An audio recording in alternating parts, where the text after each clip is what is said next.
Hi, everybody. Welcome back to this strange corner of the internet that we are calling Drunk Dramaturgy. It is a pleasure to be with you again.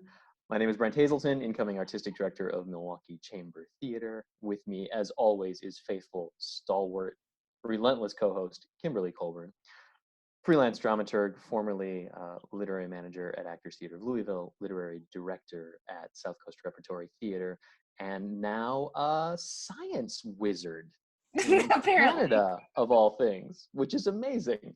We're debuting some new Kimberly hair today, so this is a moment. And also our special guest today, please welcome Lue Douthit, CEO and creative director of the Play on Shakespeare project. Welcome, Lue. Thank you, Brent.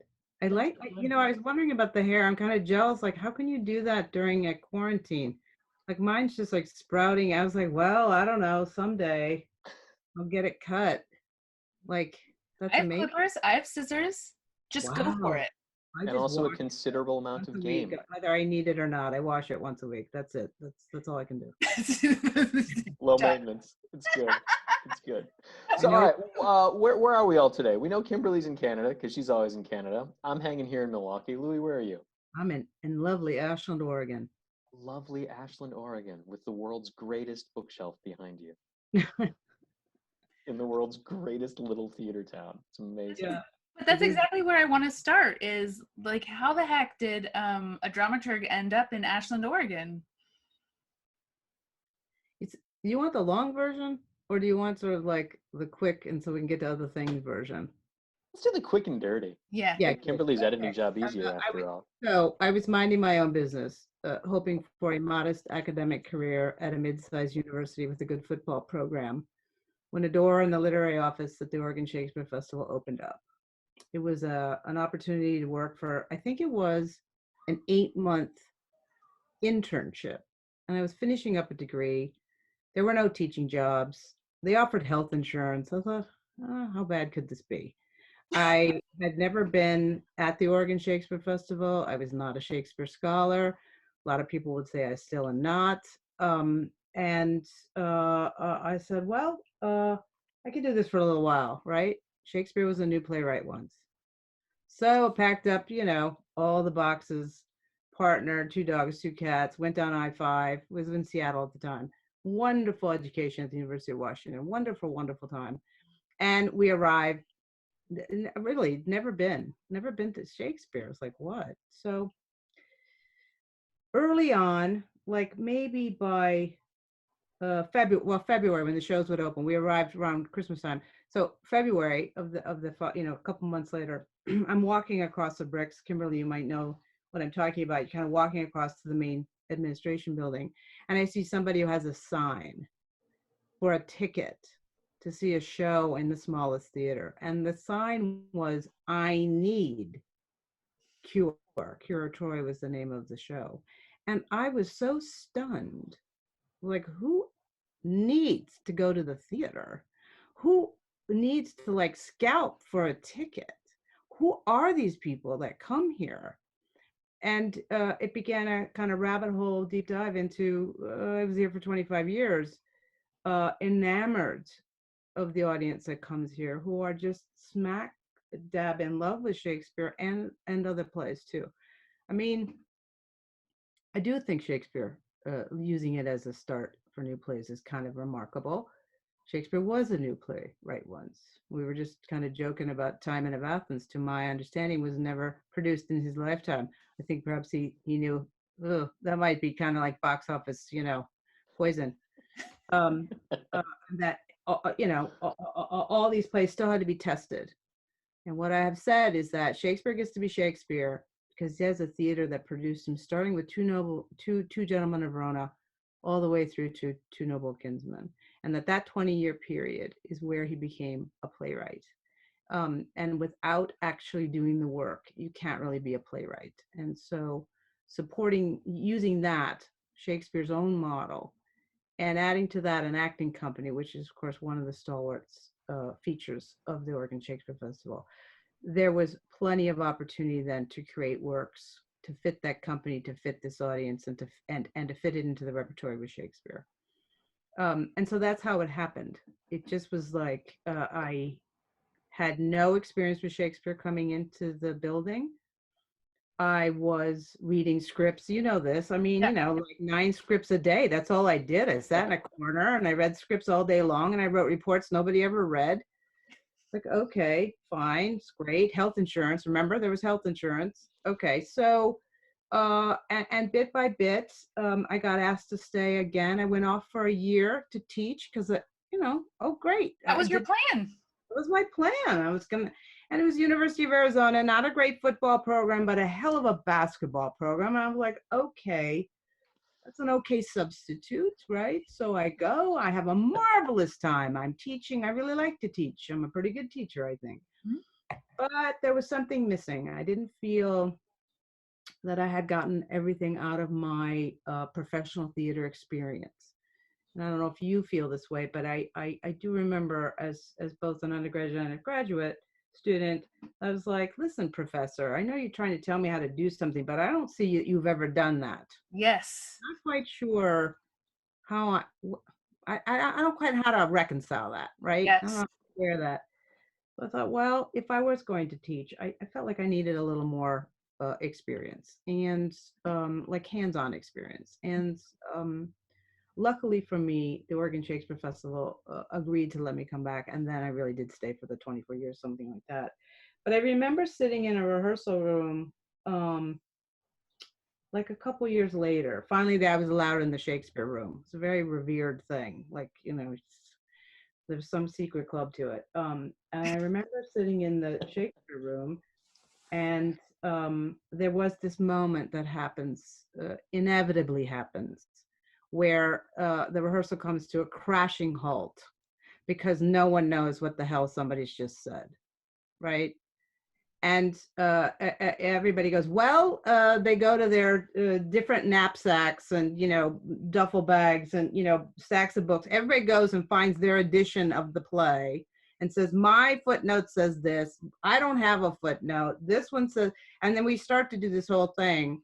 And invariably somebody would say, Shakespeare is a genius and we must figure it out to live up to him.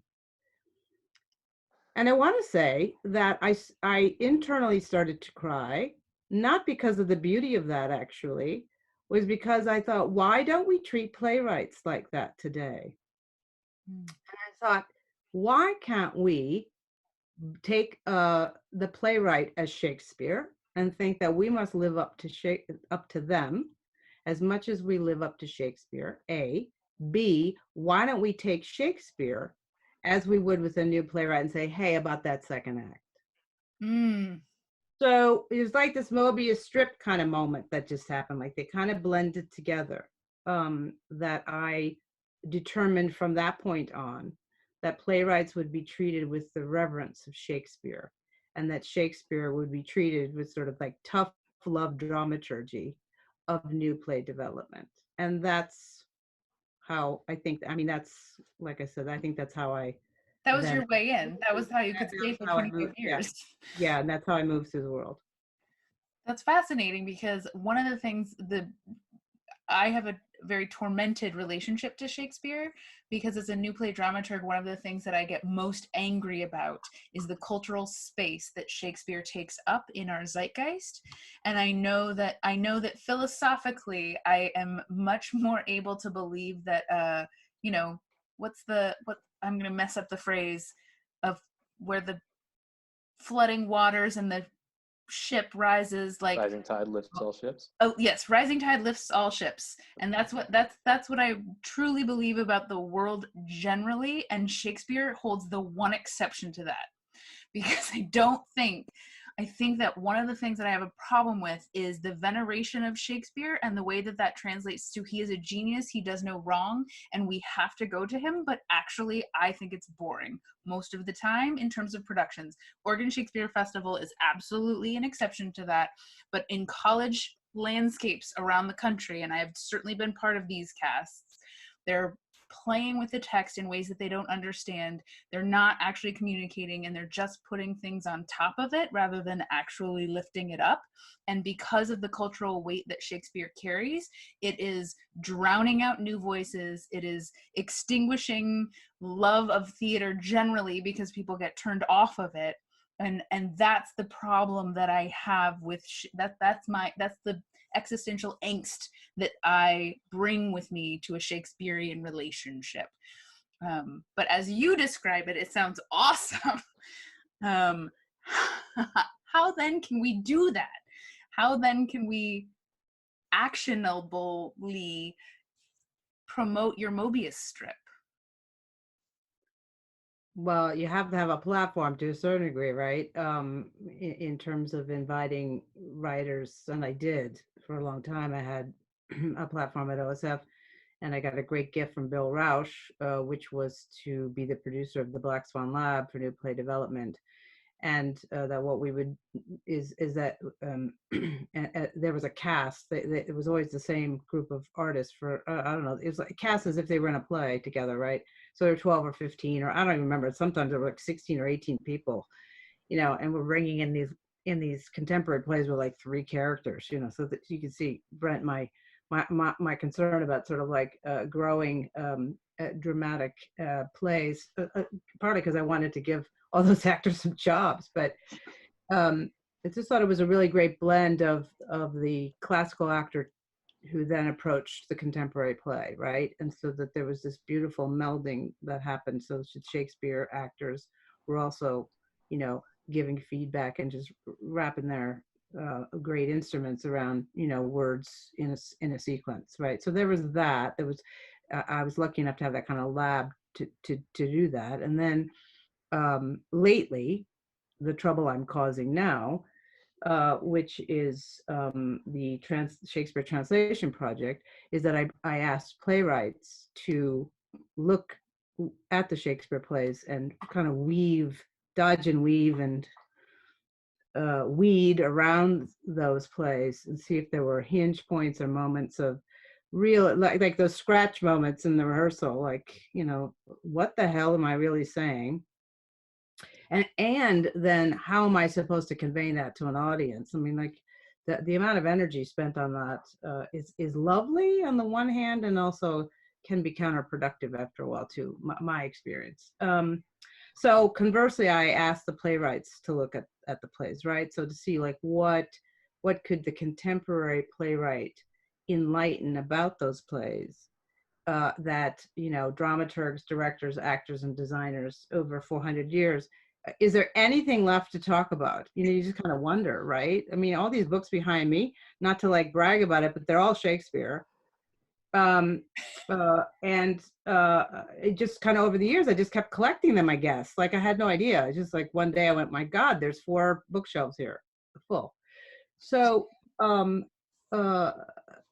yet you're like, well, that doesn't always help me in the middle of like unpacking what's really at stake, or what's like the big moment, or who just changed their mind, or thank you designer for giving me oh, they're in the blue team now, awesome. Like I'm not sure I know why, but I know they're on the blue team, and it probably was a bad thing that happened to get them, you know what I mean? So I could kind of gloss through and get some of it. So I think it's that I kind of flipped it, right, a little bit, to see what would happen if you mix up the components a little bit.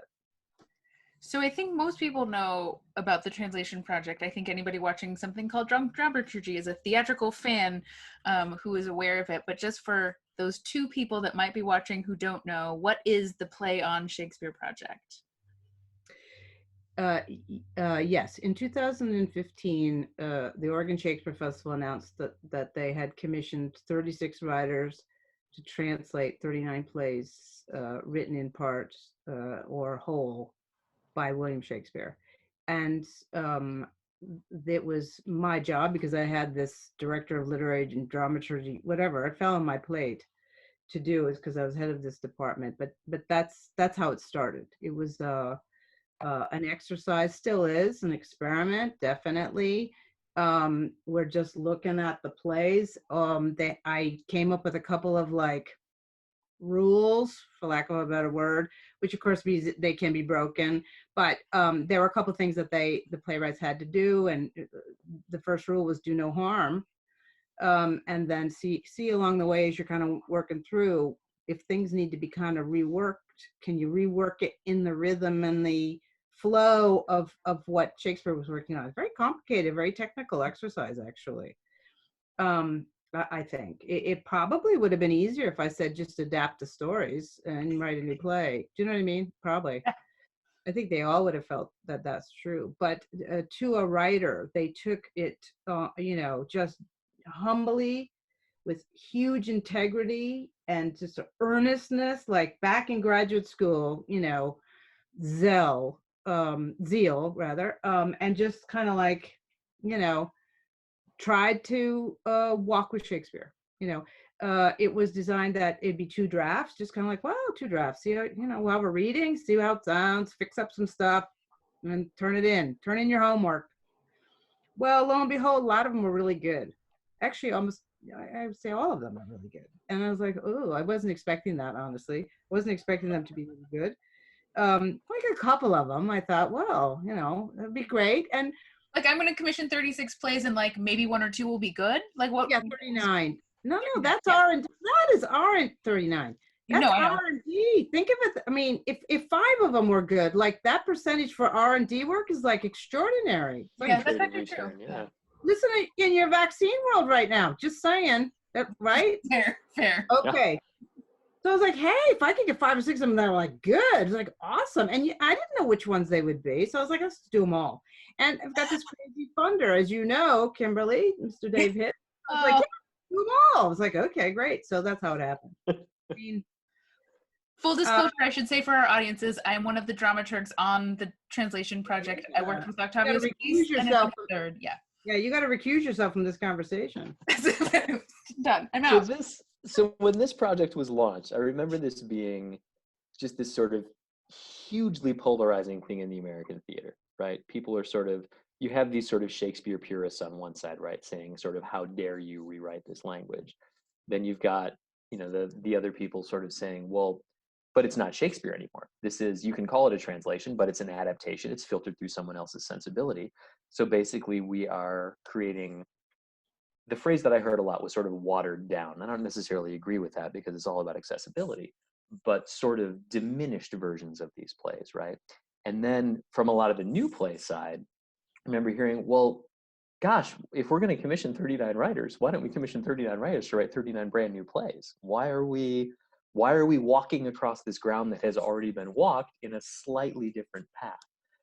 So what was the intent? Like purely an academic exercise, a way to open up the canon to other people? I mean, what was the goal going in for you?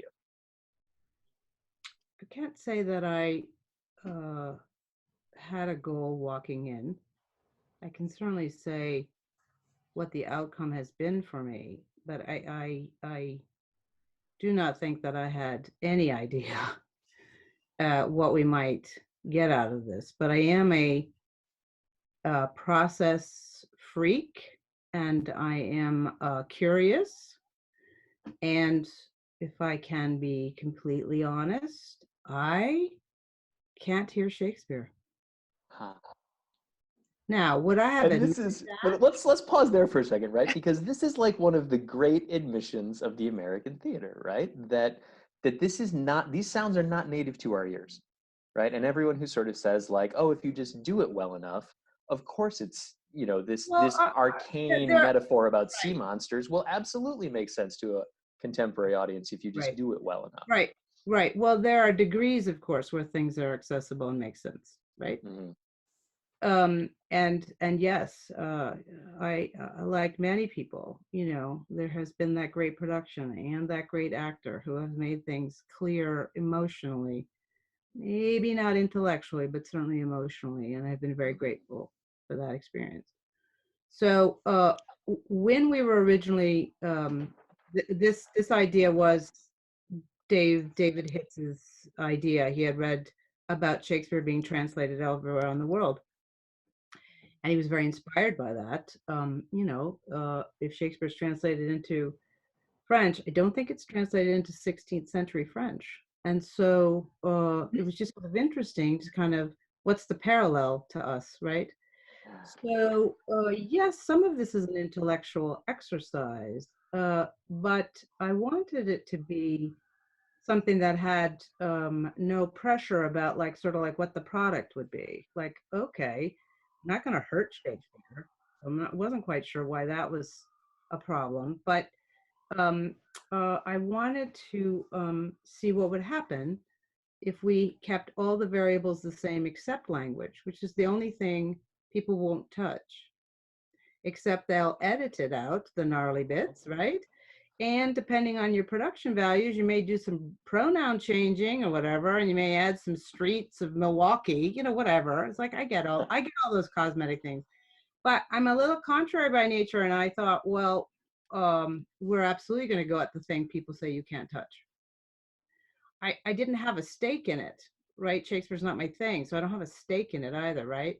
But I have I certainly know how new plays. I know how plays work, and I don't believe people have applied the structure of plays often enough on top of Shakespeare to explicate it. I think we've been relying a lot on just sort of words to carry the message.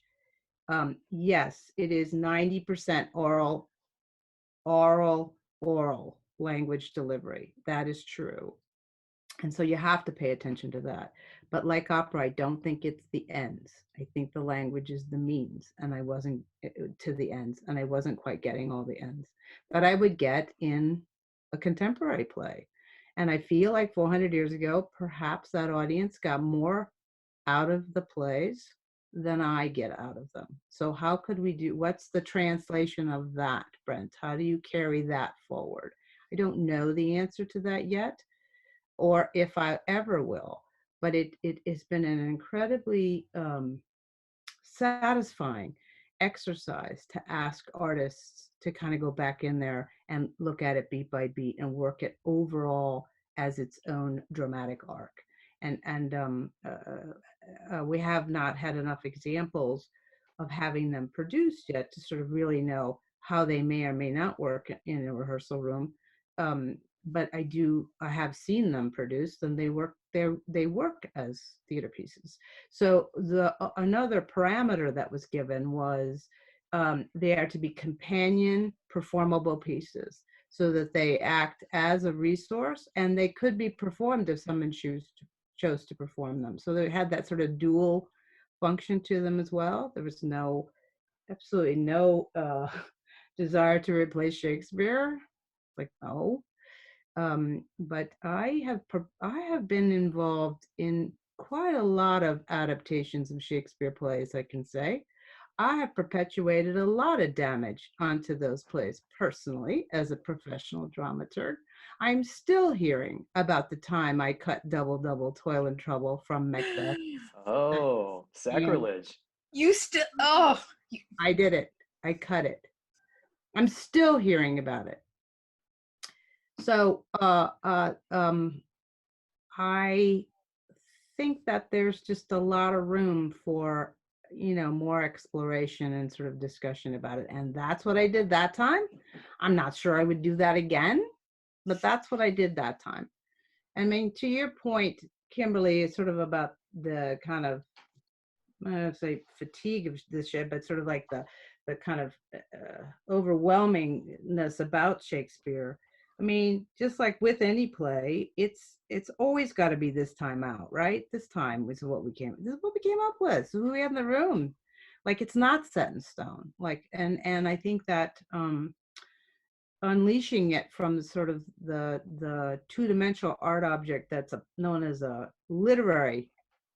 gorgeous literary document is one thing, but to somehow release it to be the theatrical blueprint that I also think it is another, right? And so that's kind of where I live with that.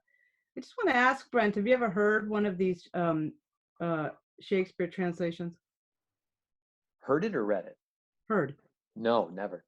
Yeah. So I would love you to do a little homework and listen to a little of them right now, because I think you might be surprised. And the thing about people's reaction. Nobody had heard one. Nobody had read one. Nobody talked to me or asked me, what the hell are you doing? Nobody. And that there was just this like outrage. So I was like, oh, it's not about me. It's not actually about this project. There's a whole bunch of other stuff going on. And I'm like, I can't explain it to you intellectually. I can't Mm-hmm. convince you, and I don't want to. It's like, it's okay. You don't have to like what we're doing. But to condemn something without knowing anything about it or believing that any of the people involved had high integrity, it just was hurtful. And I just thought, I'll just go under the radar. Because guess what? They could have been right.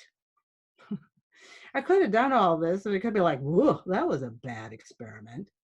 But by the time that we launched this in 2015, I'd had 4 examples. I knew how good it could be. I mean, it was just too intriguing. It was too intriguing. And I had an eager funder who was willing to kind of go on the journey with me. So here we are. It was super And cool. as you say, it's that notion of exploration and experimentation which needs to be honored. And that, ironically, in a new play world, which should be all about exploration and experimentation, we so often don't honor, right? I mean, just this notion of going back to the central question of how sacred is the text, right? And how do we honor playwrights and how do we honor playwrights' intentions? Sort of the inverse sometimes of those Shakespeare conversations where we say, oh, we can't touch it, we have to wrestle with it and figure it out, are the brand new plays where the first time we hear something off a page, it doesn't automatically make perfect sense to everyone in the room and everyone wants to change it, right? Correct. That there's no, there is no wrestling with it. There is no digging in and sort of saying, how do we make this make sense? Let's just spend 5 minutes thinking about what the playwright might have meant here before we try to pull it apart and change it to whatever is easy or comfortable.